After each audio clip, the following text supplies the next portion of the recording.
Hey y'all, I was sitting here thinking about my mother today. I try not to do it real often, but I was thinking about growing up in a small town, and that's such a blessing. But I was thinking about my mother was such a wonderful woman, and how she loved people, and what a giving, wonderful woman she was. And she owned a florist in a small town in rural Alabama. And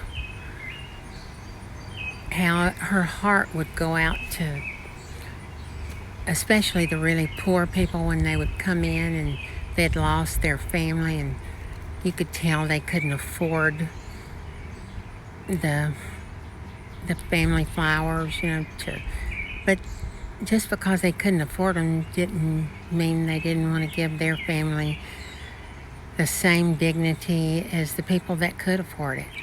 And she always made it happen. She's just that kind of woman. And I was thinking about the wonderful people that I grew up with. And I'm still friends with the same people that I grew up with. And next year is my 50th high school reunion. And I still am close with the same people I grew up with. And in fact, I'm going to be seeing Freda and Susan. Susan was one of my best friends, and she made a comment the other day. She said, "What's on top of your refrigerator?" I said, "Dust." Because I'm not tall enough to see it. It doesn't matter. And all of them, and I'm going to give them big old hugs, and I can't wait to see them.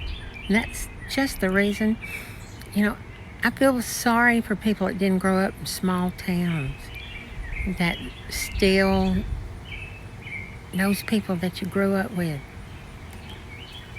It's a blessing that I can go through the drive-through of a bank, and they know who I am, and not because of what I do. They just know who I am because they love me. And I can go in a restaurant and they say, "Hey, we might be older, we might be heavier, we might be thinner, we may be grayer, but they still love us, and I still love them, and I can't wait to see them. And I remember you and love you just like it was yesterday."